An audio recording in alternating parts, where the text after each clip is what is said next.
Hello everyone, we're going to get started here in just a minute, so please help yourself to some of the snacks and beverages in the back, and we're going to have a great talk. So, my name is Tim O'Shea. I'm an undergraduate here. There we go. My name is Tim O'Shea. I'm an undergraduate here at Case Western Reserve University and a member of the Radical Student Union. So besides the Radical Student Union, there's a few sponsors for our event that I want to thank before we get started.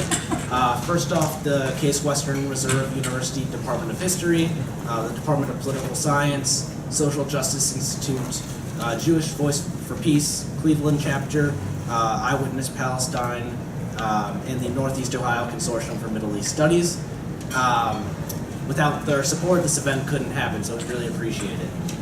Our speaker today is Dr. Walt Hixson. He's a distinguished professor of history at the University of Akron, and his research covers cultural history and diplomatic history of American foreign relations and foreign policy.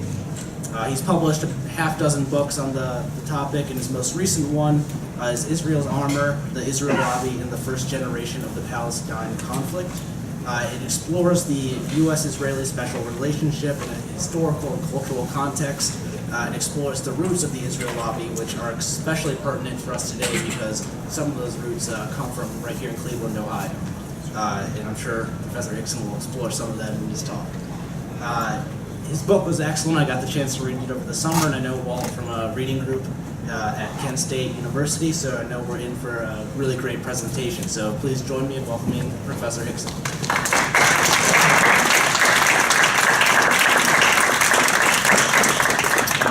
Thank you, Tim, and thank you to all the sponsors. It's a real honor to be here, and especially Eyewitness Palestine. The 3-week trip I went on in 2013 was pivotal in my intellectual development on this issue, and I've worked a little bit with the Northeast Ohio group, and they do terrific work, and thanks to everyone for having me up here. I'm delighted to be with you guys. Rather than giving a PowerPoint, I just thought we'd have a conversation. I know there's a lot of other people here with a lot of expertise.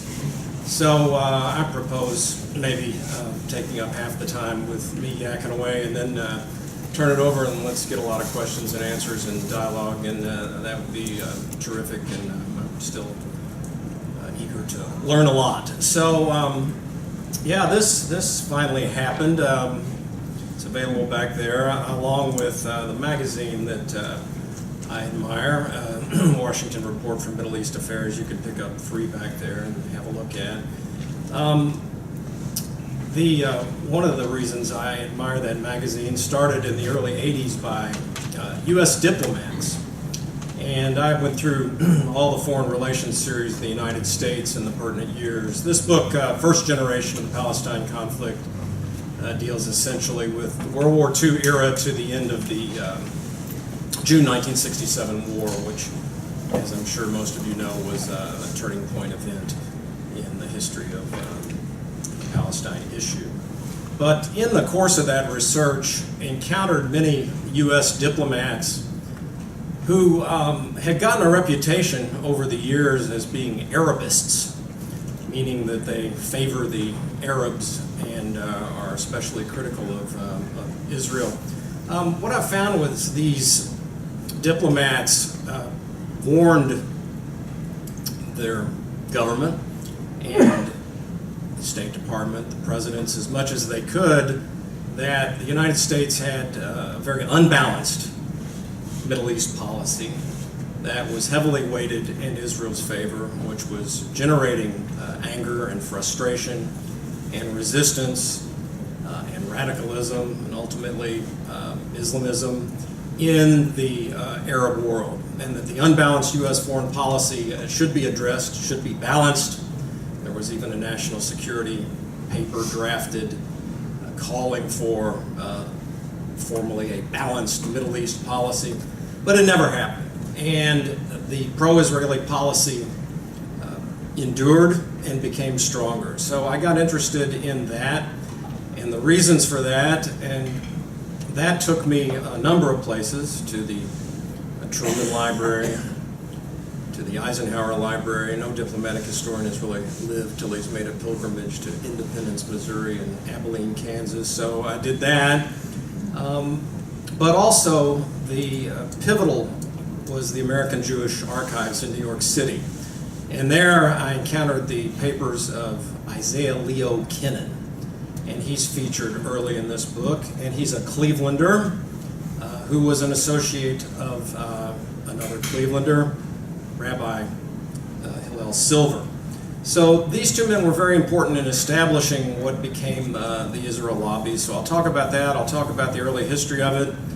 And then I want to go on and beyond this book, because I've kept going and I'm working on another study on the history of the lobby after this first generation.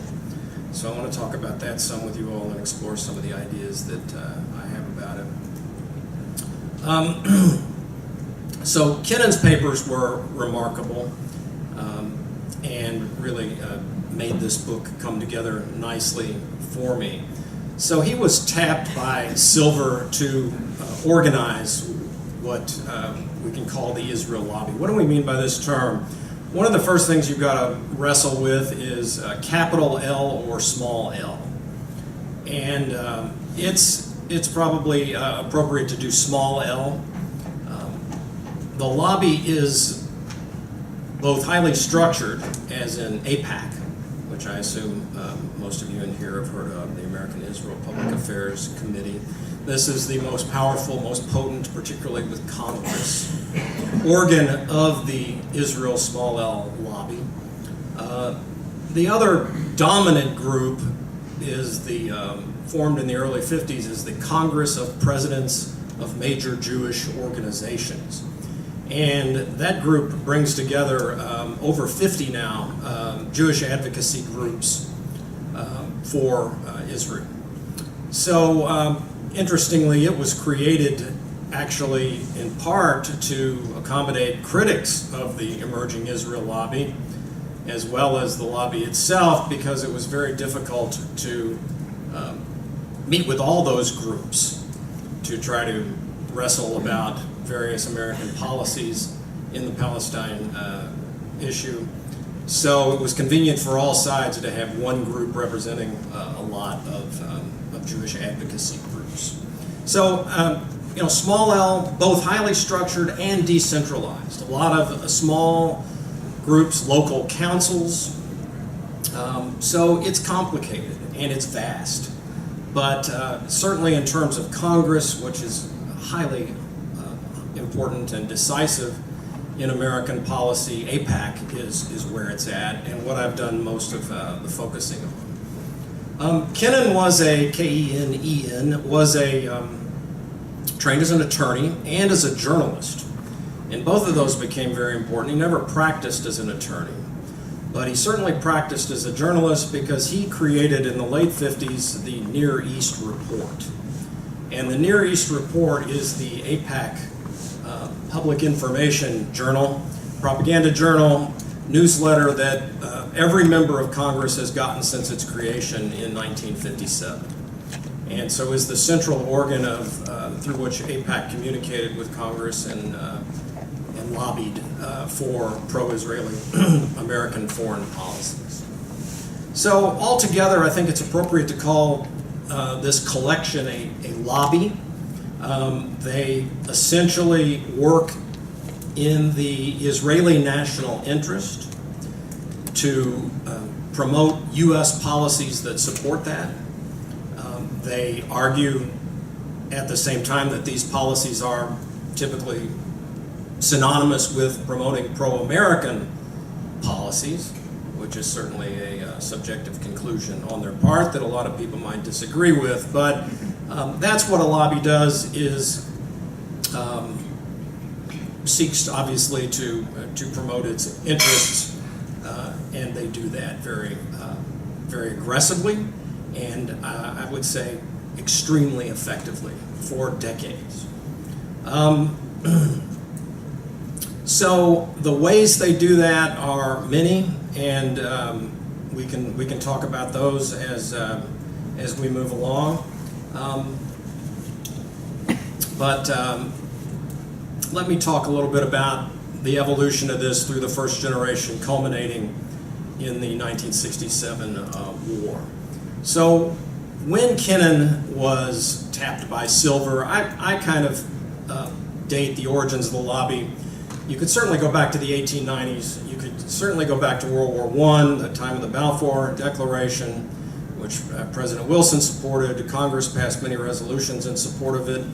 But to me, the kind of kickoff event of what I think of as the Israel lobby was a few years before the creation of the Jewish Commonwealth, as they referred to it in the early 1940s when they were trying to get it created. And to me, the seminal event was the Biltmore Conference in 1942. So the Biltmore is a classic hotel in New York. Conference there, and that's where Abba Hillel Silver stole the show. He gave a very, first of all, was a very powerful orator. He presided over the largest Reformed Jewish congregation in America, right here in Cleveland. And he was a Lithuanian family from Lithuanian immigrants. His father had been a rabbi, his grandfather a rabbi. And he was a very bright and distinguished man and a gifted orator. And as I said, he stole the show at the Biltmore Conference. And he made an emotional plea for finally, at long last, a home for the Jewish people, a refuge to escape these horrors that were just emerging in full view in Nazi Germany. And horrors they indeed were, and capping off centuries of anti-Semitism in Europe, as we know, with the Nazi regime. So that was, again, becoming fully apparent at the time. It was a very emotional time amid the war, and stole the show, and basically American Jewish community, I'll put that in quotes for very good reasons, because one of the first things you learn, it's a complicated history. It is very important for the lobby to mobilize consensus and as much full-fledged American Jewish support for its goals as it possibly can. That's always been a goal of the Israel lobby. But never has it succeeded in mobilizing the entire American Jewish community. The American Council on Judaism, for example, denounced Zionism, denounced the proposal for a Jewish state, insisted that Judaism was a religion, not a state, and viewed it as the hijacking of their religion. They became the bête noire of the lobby. But it's important to understand, a couple of things. One, the lobby's been very, very successful in mobilizing Jewish public opinion in the United States, but it has never monopolized it. And in fact, there's a very good book I can recommend to you by a scholar named Doug Waxman called Trouble in the Tribe, which I recently read. And Waxman makes a very strong argument that the pro-lobby Jewish community is a minority. It's an extremely wealthy, well-ensconced minority, probably embodied as best by Sheldon Adelson as anyone, but it tends to be more comprised of Orthodox Jews. And he argues that they don't actually represent American Judaism as fully as the power of the lobby would suggest. So, like a lot of other large, powerful lobbies, like the NRA, which we can also think about critically, or the AARP, which I won't condemn because I'm old now. But it's like any powerful lobby that uses its power, uses money, yes, uses Benjamins, uses its influence very effectively. But it would be a mistake to think that, as I'm sure you all already know, that the lobby speaks for the entire Jewish community of the United States. It does not. It's a diverse community, and on the other end of the spectrum, one of the groups sponsoring tonight's talk, Jewish Voice for Peace. So there's all kinds of range of Jewish public opinion, always has been. That being said, the lobby was very successful in promoting the idea that for you to be a good Jew meant support for Israel.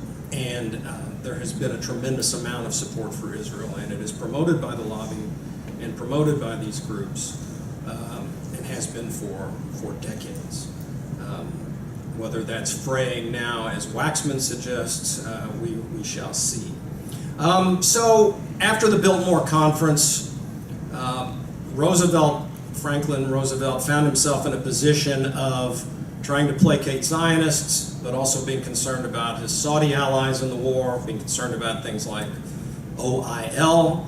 And as Roosevelt was wont to do, one of the good biographies of him is called The Juggler.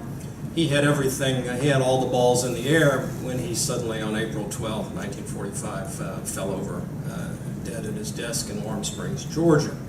This left it in the hands of Harry Truman, who knew very little about foreign policy. A lot of that was Roosevelt's fault. He hadn't kept him informed.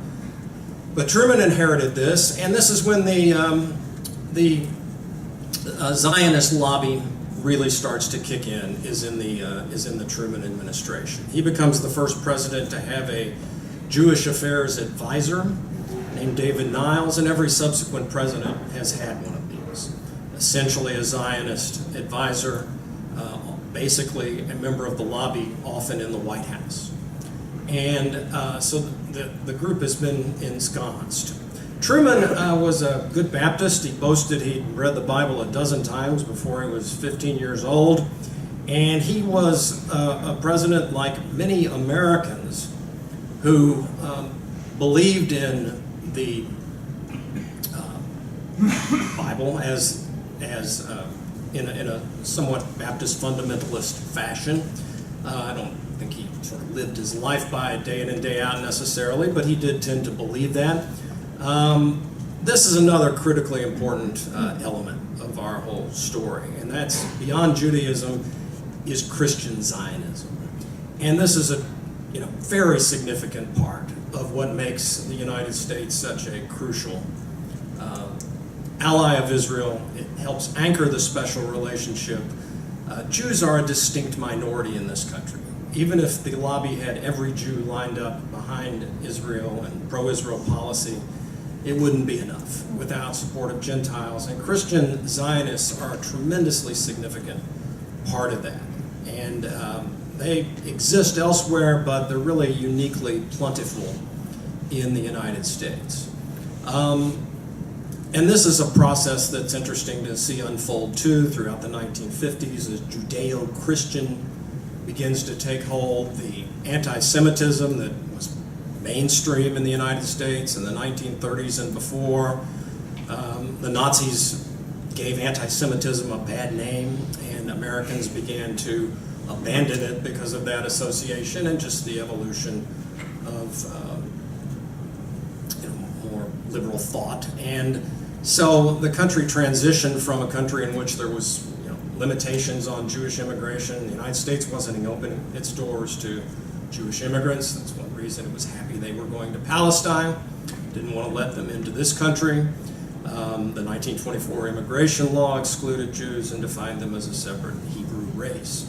But this begins to change in the 1950s. Fundamentalist religion, Billy Graham, important popular cultural manifestations, such as the incredibly popular novel and film Exodus. The Ten Commandments film was hugely popular in the 1950s. So part of what I deal with here is cultural change. And I don't think we can fully understand the lobby as this dedicated conspiratorial force. The reason the lobby is as effective as it is that it does have cultural ground to stand on and to build on. And this includes religion, and also includes something else that I deal with a lot, and that is settler colonialism. And this is a popular paradigm, popular framework now for understanding the Palestine question, and I think for good reason.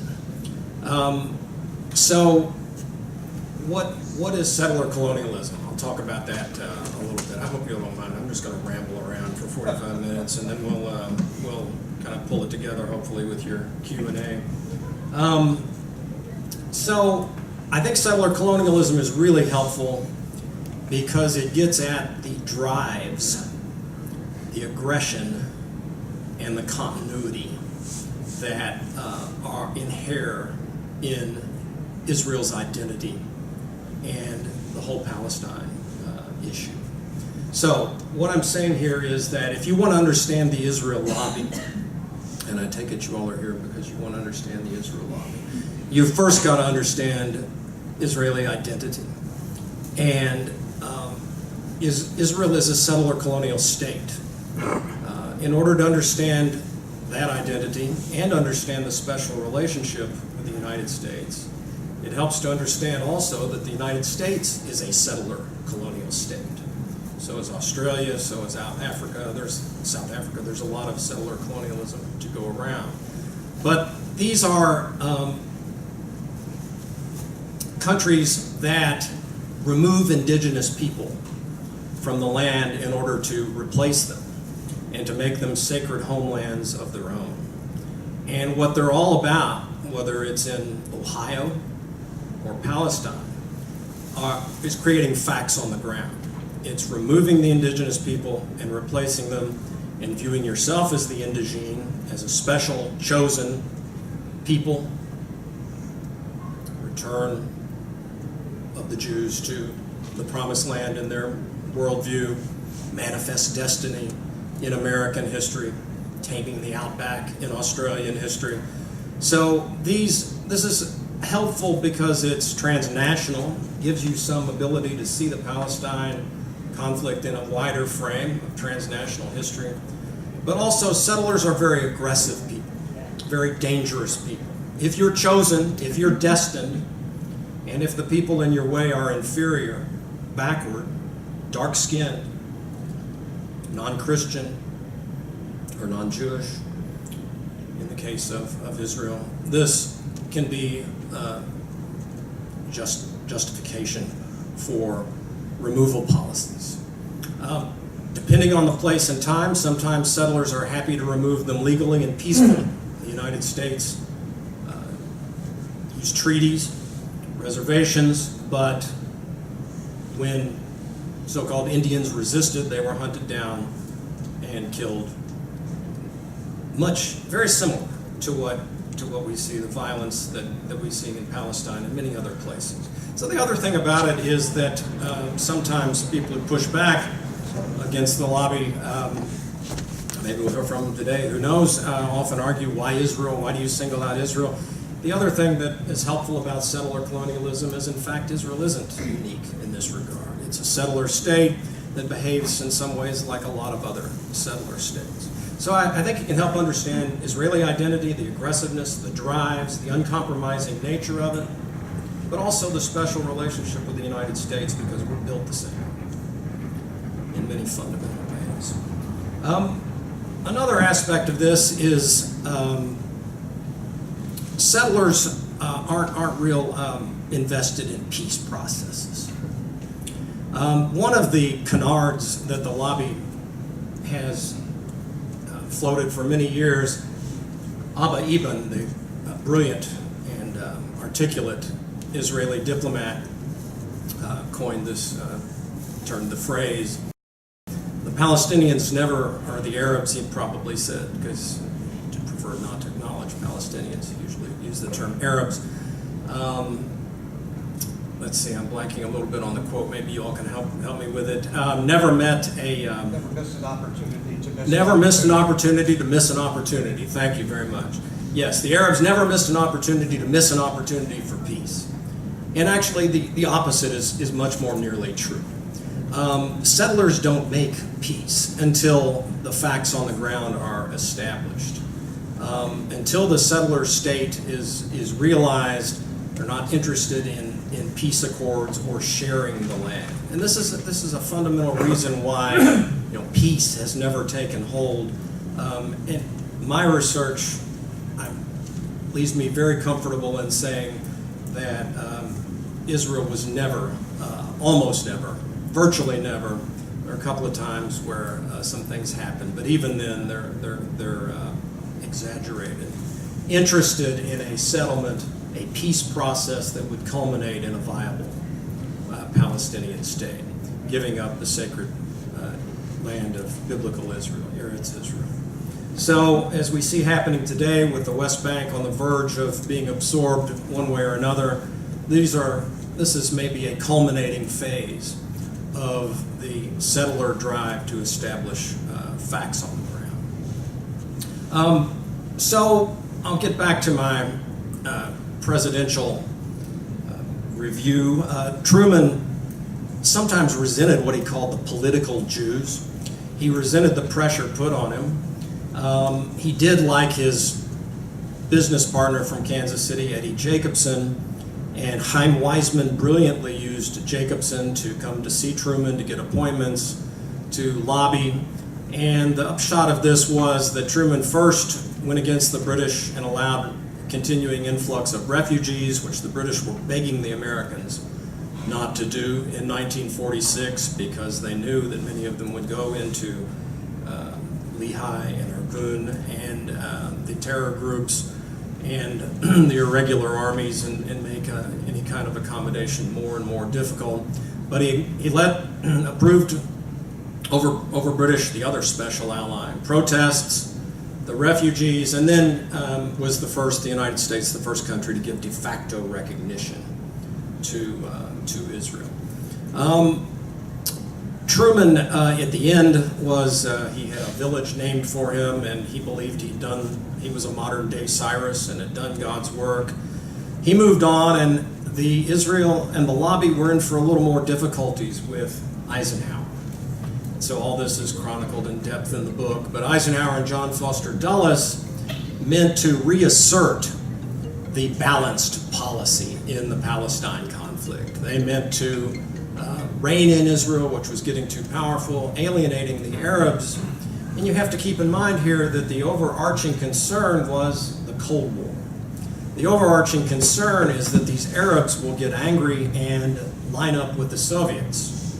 And America will lose the larger struggle for the world against godless communism. So the executive branch, part of this whole history is about the executive branch very often getting advice from State Department, national security elites, trying to rein in Israel in the lobby, and just getting put in a place, getting it handed to them.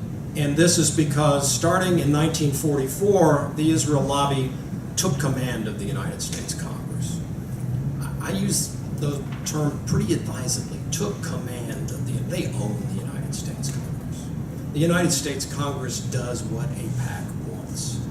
This has largely been the case since 1944.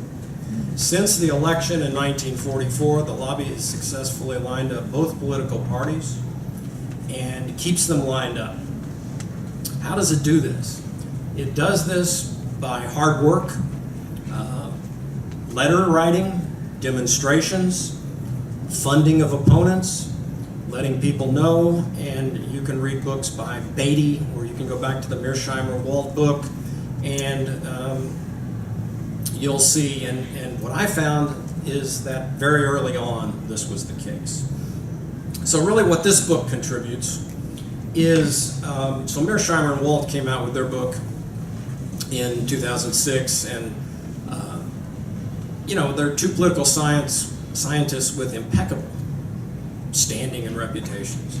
They're an eminent institution, Chicago and Harvard. The book is fine. The book lacks a cultural context. The book lacks a prehistory. But there's nothing fundamentally wrong with the book. But it was fiercely, ferociously attacked. And even these scholars were discredited, or attempted to be discredited, smeared even. And this is what the lobby does. So anyway, they did a decent enough job, but as a historian, I kept going back and found roots and early evolution of this lobby. So that's what this book really contributes. Nobody had really done what I've done here in establishing this first generation of the lobby. So I've gone on now, and I'm working on the period right up to the present with a follow-up book, and I may be one of a few people alive who's looked at every issue of the Near East Report since its creation in 1957, so that's one of the sources I'm using. The diplomatic history records are really only up to the Reagan years, but there's a lot to deal with, and we can talk about contemporary things more here in a minute. The lobby essentially defeated the hero president, Dwight D. Eisenhower. He wanted to float him. Dulles had a Middle East peace plan. All presidents have a Middle East peace plan. And for reasons I've already discussed, they don't tend to go anywhere. But he utterly failed. And Dulles, a very reverent man, had his feelings hurt by the attacks of the Zionist community in the United States. They laid into him when he tried to promote policies that they didn't like, such as having relations with Nasser in Egypt. And by the way, Nasser, Yasser Arafat, Hezbollah, anybody you want to name is typically, certainly Hamas, dismissed with tropology, with tropes of the Holocaust, with tropes of genocide. Hitler, Munich, any Arab leader more or less is another Hitler, at least the ones I mentioned, and conducting diplomacy with them is a reprise of Munich. So the hostility to peace, to engaging with Arab leaders is very evident throughout the history of the lobby as well. So the only thing Eisenhower succeeds in doing is forcing Israel out of the Sinai after it invaded along with Britain and France in what's known as the Sinai War or the Suez Crisis. So another aspect of settler colonial Israeli identity is what I call congenital aggression. Israel's an extremely aggressive state. It's a highly militarized security state and a settler state and a security state. And this is evident early on. It's evident in the ethnic cleansing that Ilan Pappy and others have written about. I'm very comfortable using that term. But you can call it removal, you can call it transfer, whatever you call it, it happened. 750,000 people were removed from their homes and villages so that the Zionists could take them over. Certainly, massacres are endemic to settler colonial societies. Again, this is not unique to Israel. Kibbutz massacre in 1953 that was an interesting point for Israel in the lobby is not, you can find it, you guys can drive down to Akron and then keep going another 20 or 30 miles and turn east and you can go to Gnedenhutten. Who's been to Gnedenhutten? A couple of historians have been to Gnedenhutten. Go to Gnedenhutten and see what happened there here in Buckeye Land. And there were massacres all over this country from East Coast to Sand Creek to California was an absolute genocidal killing field. So this isn't unique to Israel. The Zionists are not uniquely evil in history, and these parallels with other settler states I think are important. But Kibbutz 1953, this was Ariel Sharon showing his true colors early on, and it's remarkable that a war criminal like Ariel Sharon could do what he did in 1953 and go on to be prime minister of the country for 5 years. It's really remarkable. It's a murderous, genocidal individual. It really is. Perfectly comfortable making that statement. He should have been tried for war crimes. Read about the history of Kibbutz. But for the lobby, this is a nightmare. This is bad publicity. This is UN censure, and the United States censured Israel for the Kibbutz massacre in 1953. But for Kennan, he says it's time to roll up our sleeves and get to work. Let's mobilize the local councils. Let's get on the college campuses. Let's get in the churches. Let's get to work. Let's work with the Conference of Jewish Organizations, presidents of Jewish organizations, other lobby entities, Zionist Organization of America, and a Defamation League, many, many others. So they do. They get to work, and they're very effective. They stymie Eisenhower, and he does get them to withdraw, but with important promises about the Gulf of Aqaba, which would come to play in the 1967 war.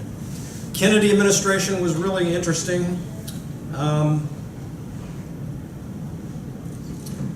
Kennedy had a plan for refugee resettlement. It went nowhere.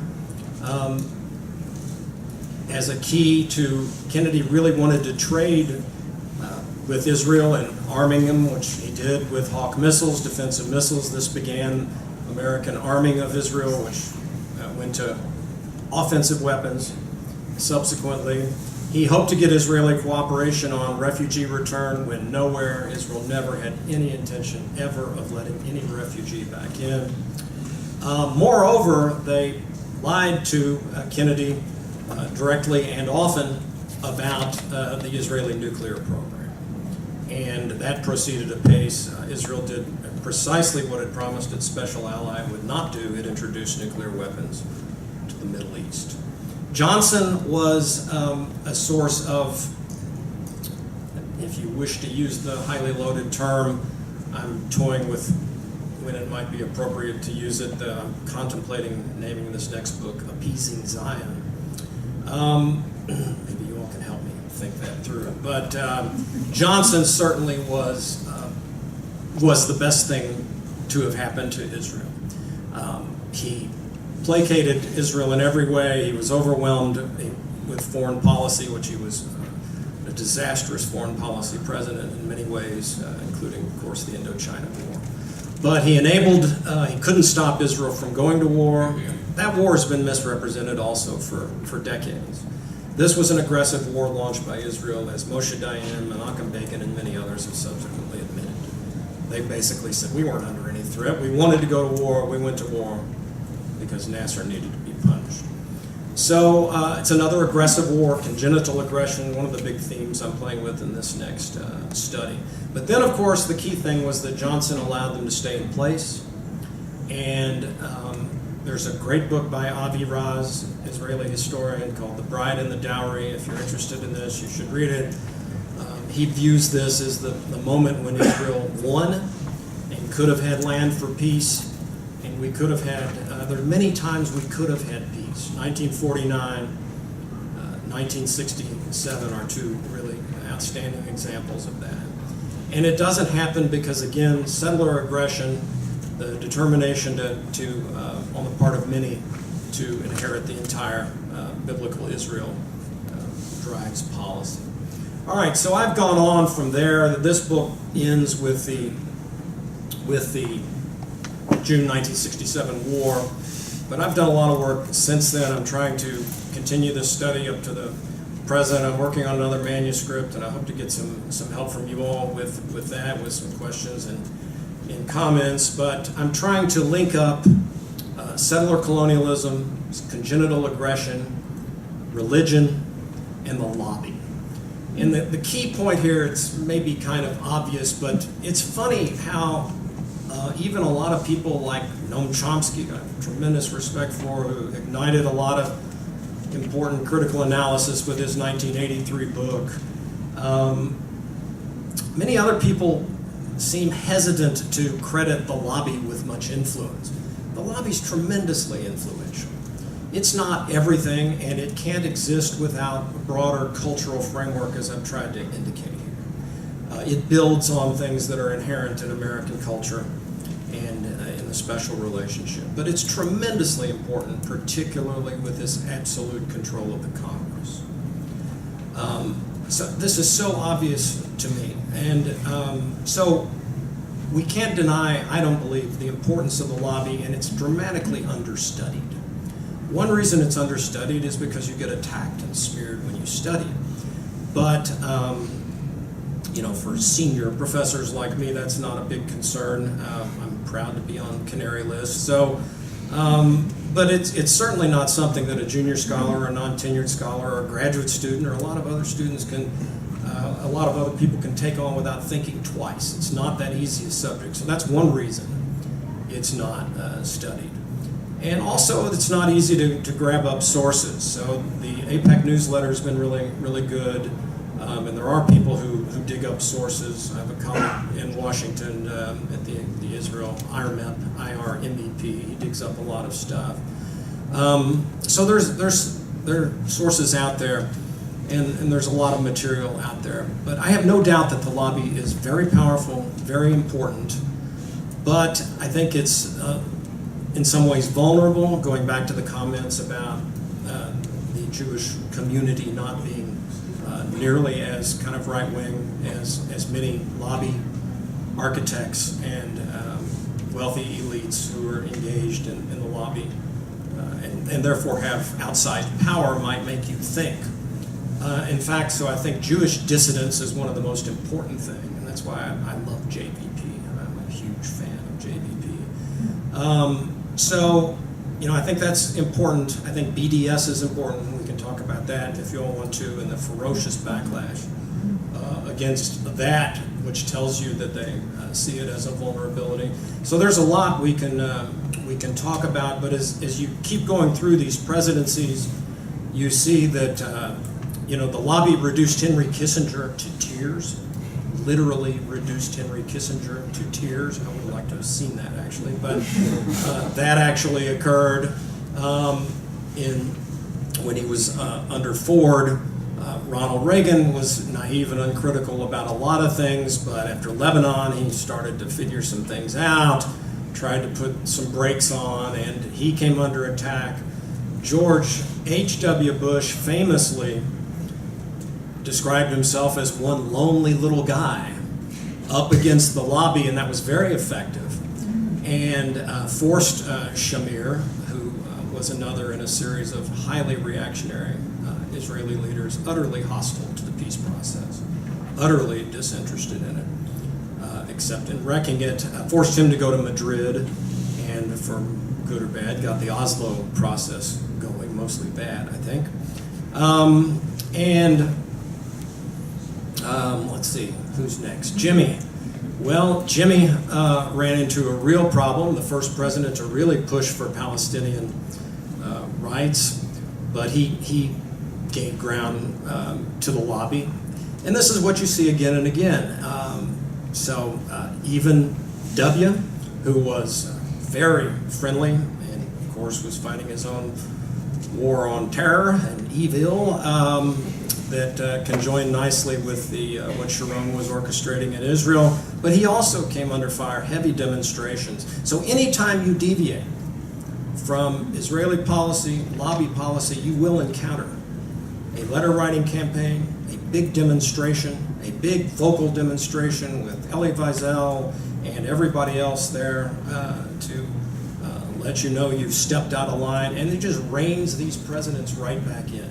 Nobody's a better example than Barack Obama. Came in with his Nobel Prize winning speech, talked about the injustice to Palestinians.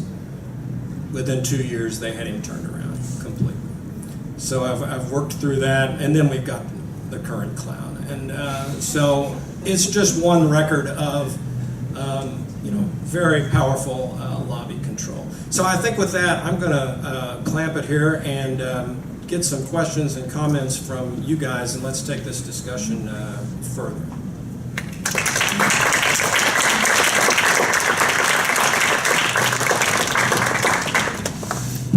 All right, so as Professor Hixson said, we'll kick off with a Q&A, and I'll take the advantage of the microphone to give the first question. So I'm curious, one of the most controversial issues with the lobby today is the lobby on college campuses for events like this and the BDS movement. I'm wondering if you can shine a historical perspective on the lobby on college campuses. Is this a relatively new phenomenon, or is this something that's been around for a long time? Yeah, good question. I wish I knew more about it. You do begin to see them in the, I think as early as the 50s, start talking about college campuses and churches. I don't have a whole lot on it, but in the thing that I've systematically researched is the newsletter, and by the 90s, it's really picking up their focus, not just on college campuses, but high schools. And a lot of this is done, and it's also done with Congress extremely effectively, are these sponsored trips to Israel, where they take college students, high school students, congressmen, and they wine and dine them in Israel and win them over. And it's very, very effective. So the APEC starts referring to it and writing about efforts on college campuses in the 1990s. But there have been a lot of fascinating things going on that your question raises that we could talk about. One of the real eye-opening things for me was, so I wrote an op-ed in the Akron Beacon Journal probably 5 or 6 years ago, and I was pretty innocent about all this stuff. And I'd gone to Israel, Palestine on an Eyewitness Palestine trip, and this actually happened when Julio Pino of Kent State University made his foolish comment at a session, which I won't go into the whole detail about that. Julio made a big mistake there, but he was, paying the price for that. And I wrote an op-ed, basically said Julio shouldn't have said what he said. What he said was death to Israel, and when he was in the midst of an argument with a propaganda architect for the lobby at Kent State's campus. So I wrote an op-ed and I said, Julio shouldn't have said what he said, but there's real problems with Israel and Palestine. I went on to lay out, an overview of the history.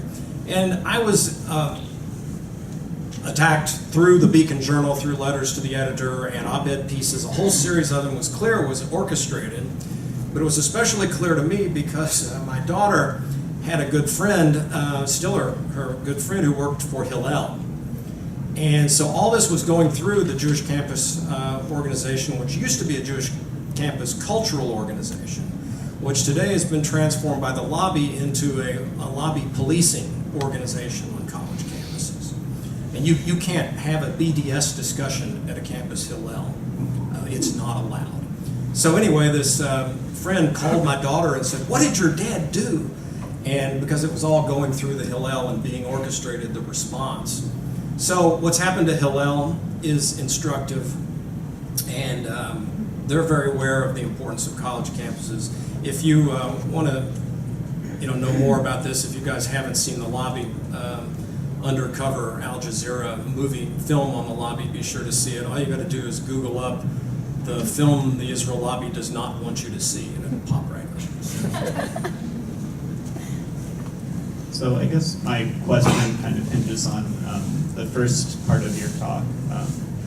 You mentioned that different Arab leaders had been kind of painted as like new fascists by the lobby, and that the State Department and the executive branch was condemned from speaking to them.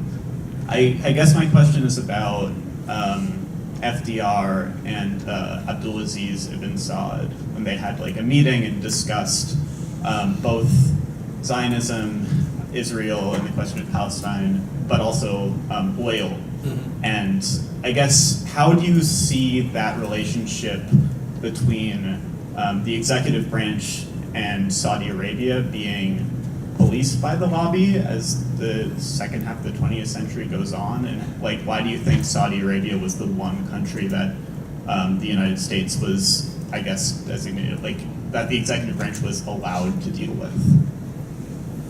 I'm not sure I'm the best person in the room to answer that question. There's probably a couple of Arabists who could answer it better.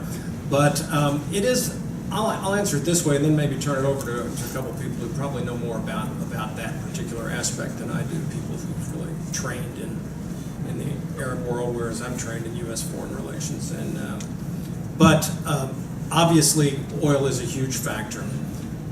The thing that struck me about the significance of a lobby, in part, is that you would think that as much as the hydrocarbon age entered in, dominated life after World War II, as important as oil was, as important to access to oil was, I think this tells us how powerful the Zionist lobby was, and the Zionist movement, and the Zionist, the ability or the identity of American culture to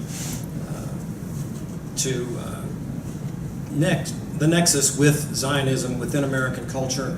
It overcomes what you might think would be dominant, and that is access to oil and concern about oil and placating somebody like Saudi Arabia. Instead, you risk alienating them with Zionist policies. So I think that tells you a lot about. But can a couple of our Arabist colleagues, maybe anybody want to try to answer that question better than I can about? There's a good book, America's Kingdom by Robert Vitalis. that covers that American-Saudi relationship. It's fairly good. And it's a lot about, it's a firm history of Aramco. Yes. And it goes right into that period with this famous meeting. But yeah, it's centered on protection of the Saudi monarch. And the other thing that you can say is that it's they've been pretty successful to this point at being able to accommodate both the Zionists and the Saudis. And today we have the United States has a highly Zionist foreign policy, but also one that is quite tight, as we all know, with Saudi Arabia. What else?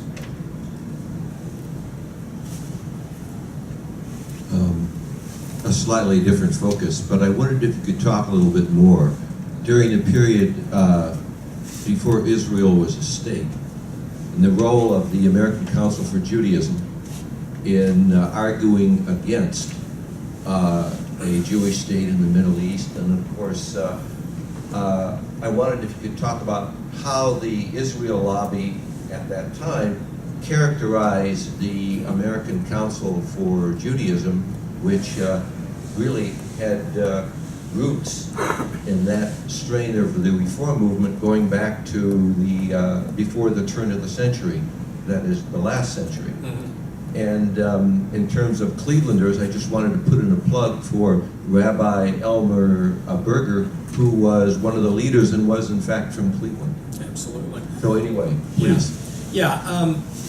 You know, this is this state is very interesting. You point out Berger on top of Silver and Kennan, and there. Robert Taft was an early Zionist. There's a lot going on in Ohio.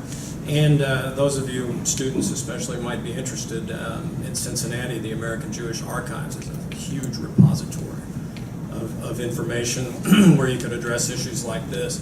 So I said most of what I know. The American Council of Judaism was, you asked how the lobby responded, very bitterly condemned, brutally condemned them, and denounced them as Jews who, this is sort of what Jewish Voice for Peace is called, you know, today, or people like Finkelstein and others are labeled self-hating Jews.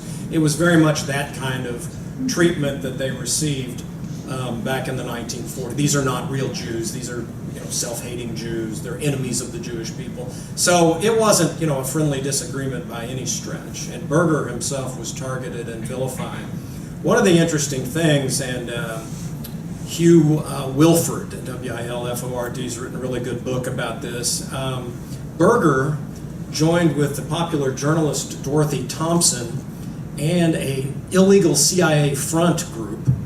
This is how desperate they were to try to contain the lobby. The CIA created a front group, American Friends of the Middle East, something like that, to, it's in this book, but to counter the Israel lobby, and Berger was part of that. He may have received some payments from the CIA. Dorothy Thompson did.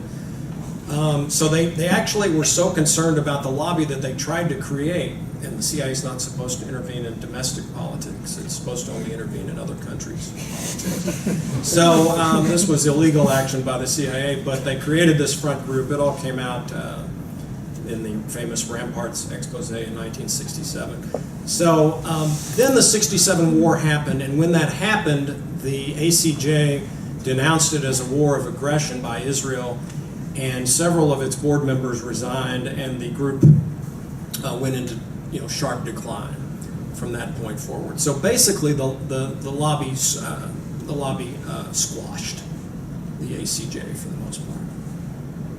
Succeeded in vilifying it and driving it under.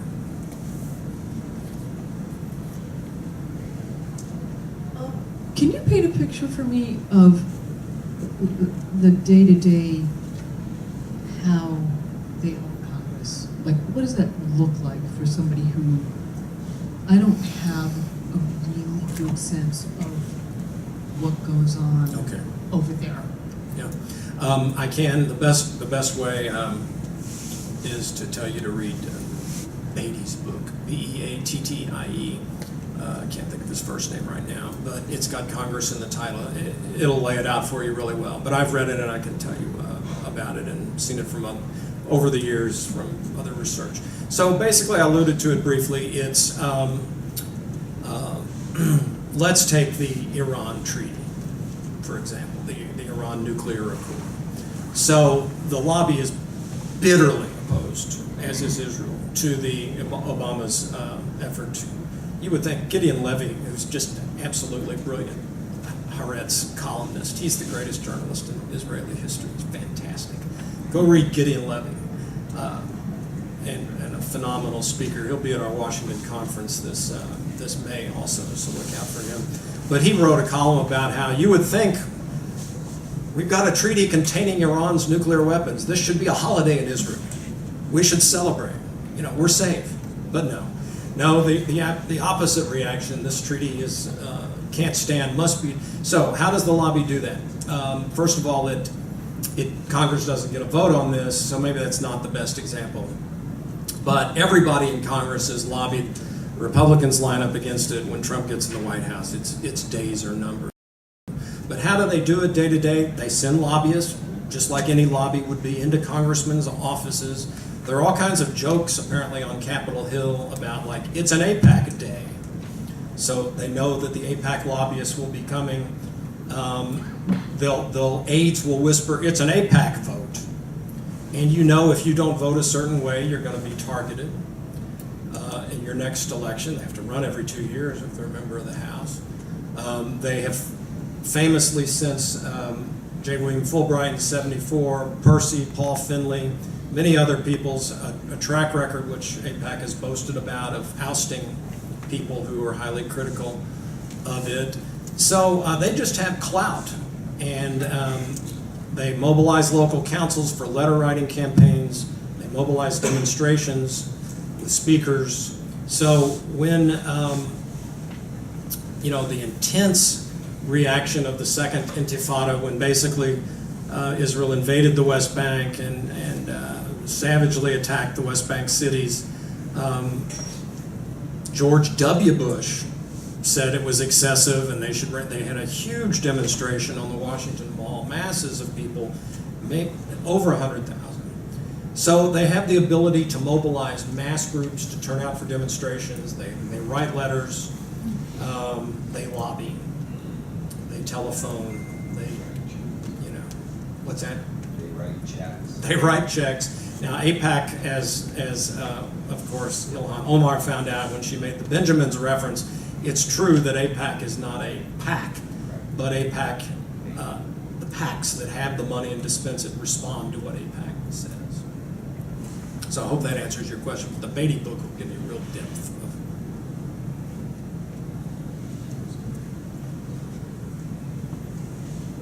Hi, and I apologize if this is not a digression, but one of the things that I'm sorry, I'll start. Okay, go ahead. Israel defines itself as a Jewish democratic state. Therefore, when one attacks Israel, biggest response is anti-Semitic because you are attacking a Jewish state. How would you go about responding to that? Well, That's it's pretty well used. yeah, sure it is. I mean, this is very simple. You can't. Israel could be a Jewish state, which it's now proclaimed itself to be, if it occupied the legitimate borders that were recognized by the United Nations under international law. Then it could be any kind of state it wanted to be. But you can't be I shouldn't have said that. So let me take that back. As long as you have 20% of your population Palestinian, you cannot call yourself simultaneously a Jewish state and a democratic state. This will not work. You cannot be an ethnically Jewish state when a large percentage of your population. So this is how Israel makes the case that it's the sole democracy of the Middle East. So I call this fantasy Israel. And I think a lot of Zionists and Americans sign on to fantasy Israel. Fantasy Israel is the idea that it's the sole democracy in the Middle East, that it's a poor, besieged little state. In fact, it's an extremely powerful state, with the fourth largest army in the world, with nuclear weapons, and there's a reason it's won every war handily. It is no David, it is Goliath.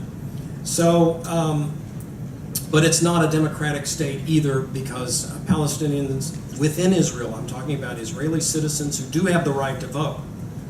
Now, Netanyahu may refer to them in racist terms when they're heading to the polls, but they are allowed to vote. But this doesn't a democratic state make. They're marginalized in many other ways. An absolute majority of them live in poverty. There are basic efforts to encourage them to leave. So it is a canard to call for Israel to call itself, in my view, a democratic state with that 20%. And then it's an absolutely imperial colonial state if you go beyond those boundaries and look at the West Bank and the Golan Heights, and also its control of Gaza's borders and access to Gaza. So it's not only not a democratic state, it's an imperial settler state, in my view. Thank you for speaking here tonight. I'd like to return to the title of your talk, which focuses on how the Israeli lobby distorts the Palestinian conflict. And I'm wondering if... I hope I talked about that. A little bit. And I think we have a really great idea of the organization of the Israeli lobby, as well as its operation within the U.S. But it's not yet clear, and this kind of connects to the idea of fantasy Israel, how the Palestinian conflict is distorted. So I'm wondering, well, what is being distorted? You know, what is there to be distorted, and then what is the distortion? And perhaps, what isn't distorted? What is genuine about AIPAC or any other of these lobbying organizations? Well, there are a lot of key things that are distorted by the lobby. So my central argument about the lobby in this evolving study is that it not only exists and is powerful, but it's absolutely necessary to counter these, to distort history and contemporary policy. Because if, you know, the American Jewish community, which I think is very important, that is, if a majority of American Jews, a strong majority of American Jews, plus a lot of other Americans recognize that Israel was an aggressive settler state that occupies borders that it has no legal right to occupy, the West Bank, the Golan Heights, Jerusalem, which we haven't even mentioned, which is incredibly important. This holy city to three faiths being dominated as Israel claiming it for its own as its eternal capital. So all of this is distorted in a number of ways. The idea of Israel being the sole democracy, the idea that its enemies are mindlessly engaged in terror and only know how to kill and blow themselves up and kill innocent Israelis. These are the images that we get. The best answer I can give you about the distortion is to recommend another film, The Occupation of the American Mind. If you have not seen that film, you must see it, and it'll do a much better job than I could ever do of showing you how it's distorted. But it's distorted by the media. It's distorted by misrepresenting what Israel is, what it does. It's an apartheid state. It's a violator of international law. This is not debatable. Israel has absolutely no legal sanction for occupation of the West Bank and the Golan Heights, none. And it rules over people. Many people in this room have been there. You can see it. You can see people forced to go through checkpoints. People are beaten. People are incarcerated. Children are incarcerated. Right now in Gaza, people are being shot and crippled deliberately. Health workers have been shot. So it's an aggressive, violent settler colonial state. There are a lot of reasons for this. Absolutely, the traumas inflicted on Jews for centuries are real. They are historically rooted, and what we have here is an unfolding historical tragedy in which people have vowed never again and to take control of their own destiny, and have just done so in a very violent and illegal and expansionist way. So there's a lot of distortions, and the crucial role of the lobby is to cover those distortions with fantasy Israel, so that Americans think Well, that poor, like we had a guy repairing our refrigerator, and I don't know why, my wife told him that, yeah, he works on Israel-Palestine conflict. And the guy repairing my refrigerator, look, the guy's a lot smarter than me. I can't repair a refrigerator. He's not a dumb guy. He's an average American, but she said, what do you think about that? And he said, well, I just think we better stick by Israel. And so that's kind of what's in our culture, and that the lobby keeps it that way. So it's really important for them to distort the conflict, and they do it very well. But it's weakening.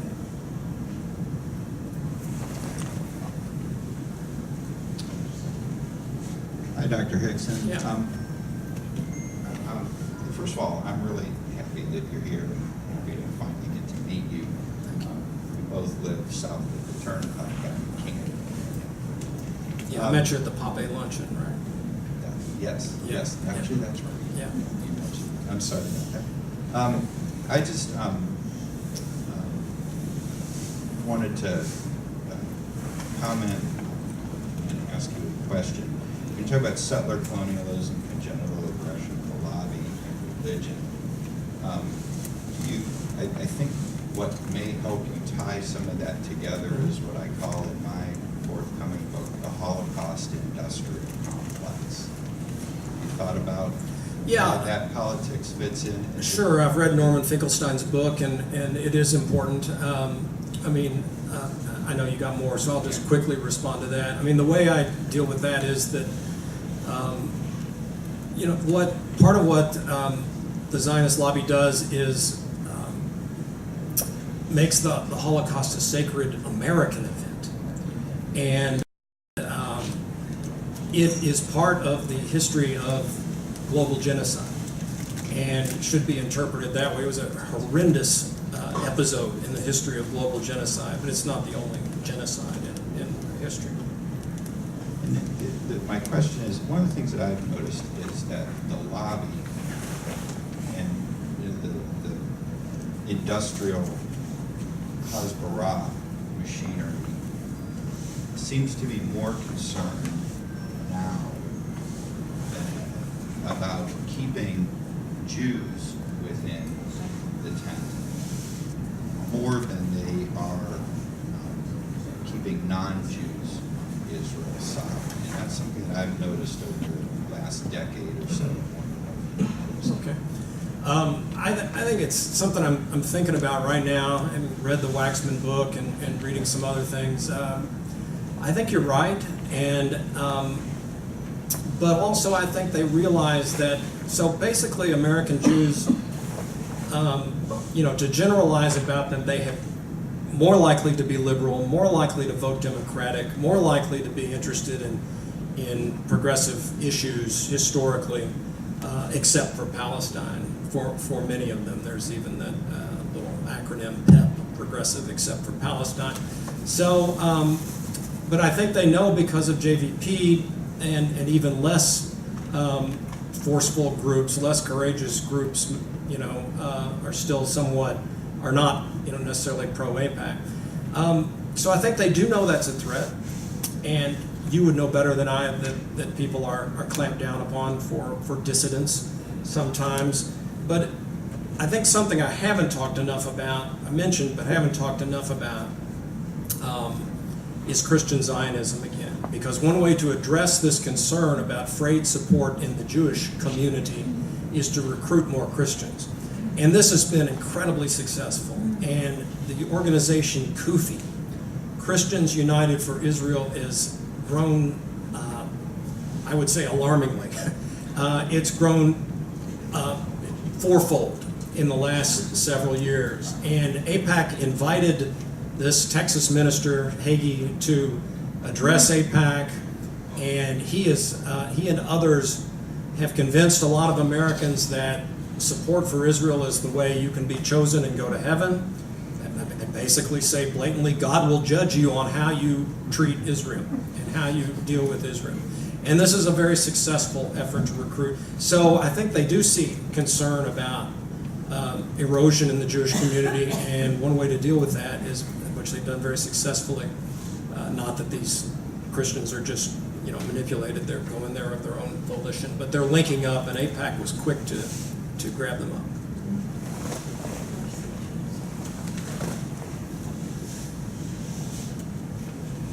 You've mentioned both AIPAC tonight and the Conference of Presidents of Major Jewish Organizations. So something interesting when you look at the 990s of those organizations. The salaries at AIPAC topped out at $1.2 million. There's some 70 people over $100,000. There's dozens of $300,000 and $400,000 and $500,000 salaries. But what's most interesting is if you look at the benefits and pensions for those people who are officers, it's up to 99.6%. And I've looked at thousands of 990s, and I recommend, by the way, everybody look at charitable 990s. They're easy to find online, and it's amazing how little many charities eventually donate to what they allege. They take care of themselves first. And the benefits portion at AIPAC is over 30%. I mean, normal is 12 to 15%.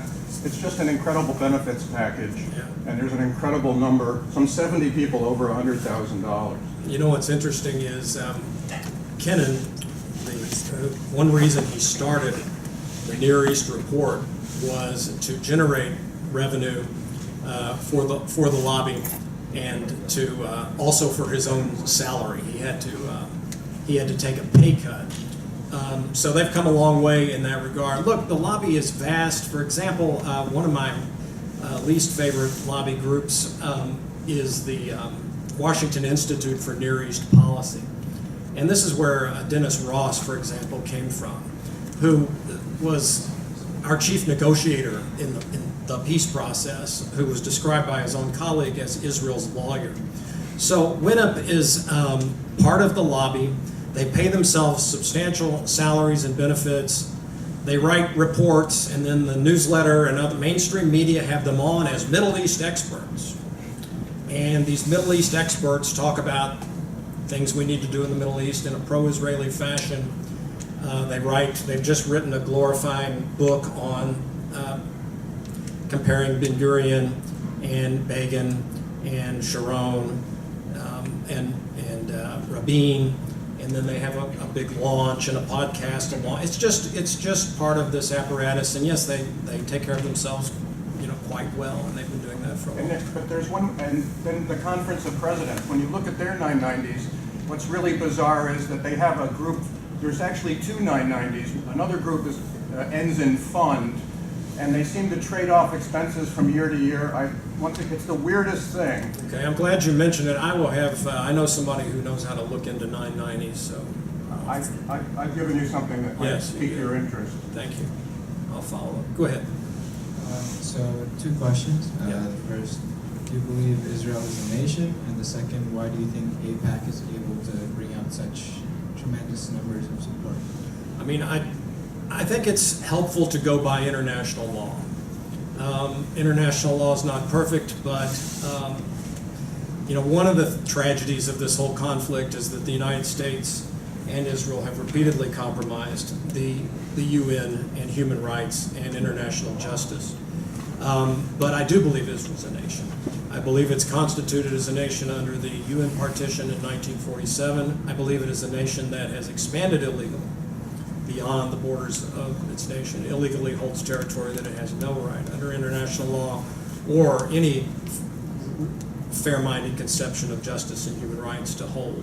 But I do believe it's a nation, and I don't think it's going anywhere, and I don't think it's realistic or appropriate for people to call for it to cease to be a nation. So I have no problem with that at all. I think I've talked a lot about the other part of your question, which is the support for it. Or more like, why, how many of those people that support it choose to respond to questions? Sorry? The people that, hear about AIPAC decide, this is actually something that you support, and you decide with time and put money to support. Well, I mean, they're Zionists. They're mostly very conservative, more and more Republican. People like Sheldon Adelson, very, very wealthy elites. Check out the Waxman book. It's really interesting. He's a scholar. He's a Jew. He's very even-handed, and he points out that AIPAC is extremely strong. The Conference of Presidents is extremely strong, but they are an elite group. They do not represent the masses of Jewish opinion. They are more conservative and more to the right and more uncompromising than most American Jews. So a lot of the reason is that they're powerful and have a lot of money. The same reason the NRA is powerful, and a lot of lobbies are powerful. The same reason we have a lot of policies that people are trying to put into effect that aren't supported by the majority of American people. Powerful lobbies with lots of money have impact, and AIPAC is one of them. I've got the mic, sorry. I'm Ted Steinberg. I'm in the history department at Case Western. Nice to see you. I love your book. I recommend it to everybody. There are copies here in the back. It's a model of clarity, a model of an extremely well organized argument. Very nicely done. I congratulate you on that. I just wanted to mention one quick thing. You had said earlier that you can't walk into Hillel and talk about the boycott, divestment, and sanctions movement. That's not exactly true. You can't walk into a closed Hillel, which is what most of them are, and do that. There is another way. Yes. There is open Hillel, which I recommended repeatedly to the provost of this, past provost of this university, and was told that there aren't a lot of them. Sadly, this is from a university that likes to think beyond the possible. But I just wanted to clarify that. It's called, I knew about the Open Hillel movement, is what the policy's called the partnership or something like that, that Open Hillel has responded to. Yeah, thank you. Yeah, there's been pushback by Hillel. In your research, have you seen like any cases of successful campaigns of activism against the Israel lobby or AIPAC? And are there any consistent weaknesses that could be targeted activism now that you know? Well, AIPAC has a few losses over the years and makes the most of them to argue that, see, we're not all powerful. We've been defeated. So famously in the AWACS sale in the early Reagan years, to sale of AWACS sophisticated surveillance planes to Saudi Arabia, AIPAC sharply opposed that, and so did Israel. It went through anyway. The Iran nuclear deal for a while. So they've had a few losses here and there. So I think that we haven't probably talked enough about BDS, since we haven't talked about it hardly at all. So let's talk about that for a minute. Your question brings that up. I think that may be a way. And a lot of people think that may be the way. BDS, boycott, divest, sanctions, is somewhat a move of last resort, because the so-called peace process has failed. There never was a really serious peace process, in my view, because of the settler colonial identity. But once Oslo broke down and the repression set in with the Second Intifada and to where we are today, all that's left is for the international community to rally around international justice and human rights, and to make the most of Israel's apartheid status, to chip away at this sole democracy fantasy Israel that I've talked about. And the absolute determined, vicious even campaign against BDS and things like Canary List, like Camera. If you've never seen Camera, it's basically an attack site that goes after people who say critical things about Israel in the lobby.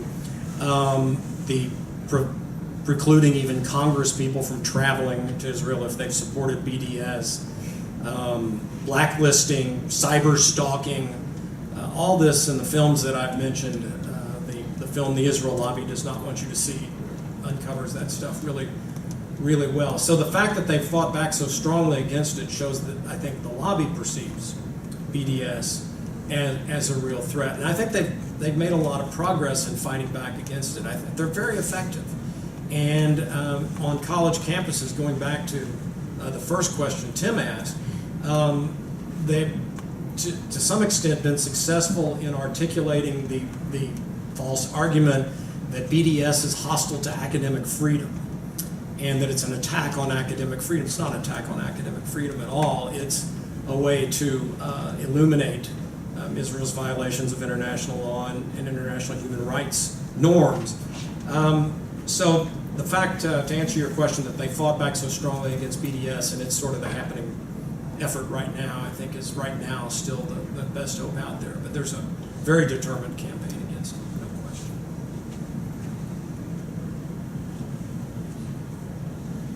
You mentioned in your remarks that this lobby, you call it the AIPAC lobby, Israeli lobby, of course, combination, or I would say also the Christian Zionist lobby, is weakening. And so give us some hope. How is it there is a new Arab lobby in the East, and a new wave of thinking and the intellectual American kind of thinking?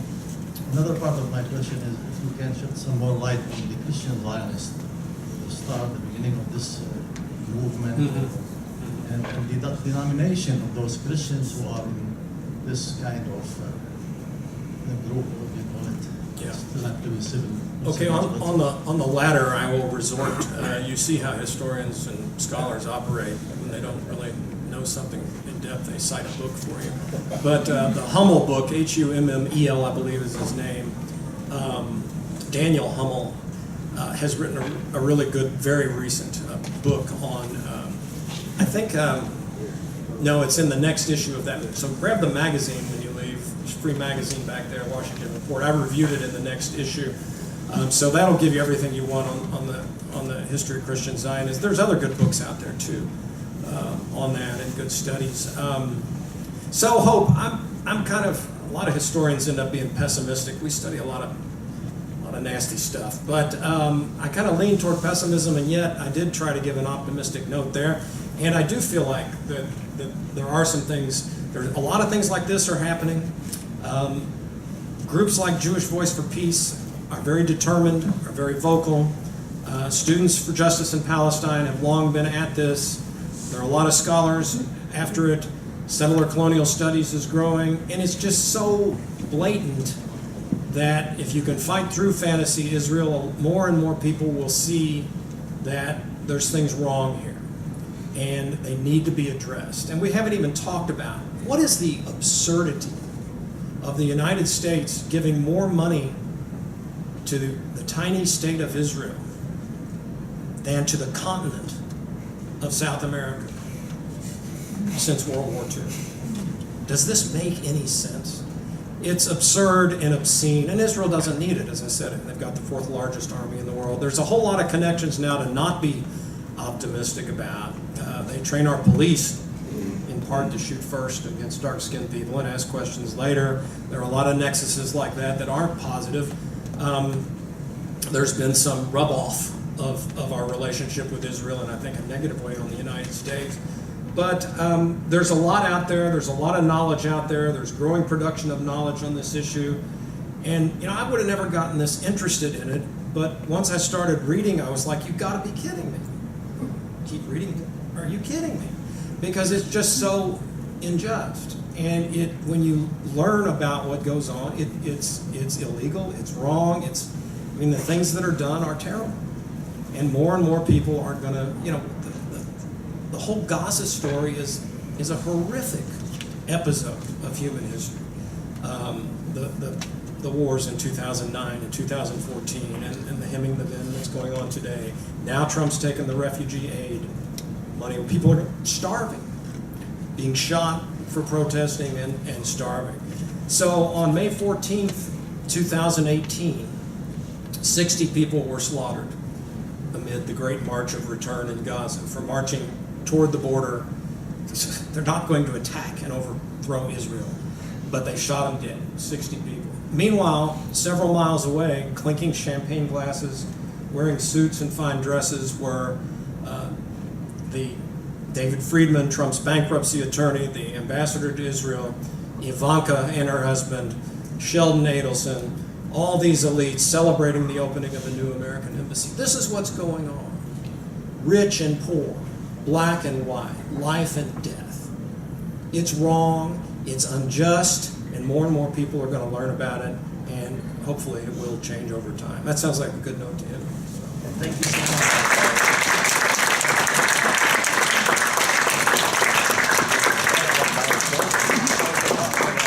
Anyone who's read Dr. Hixson's book would highly recommend it, and I think we have a few more copies in the back. So It's a great, very, very. We've been doing this assignment.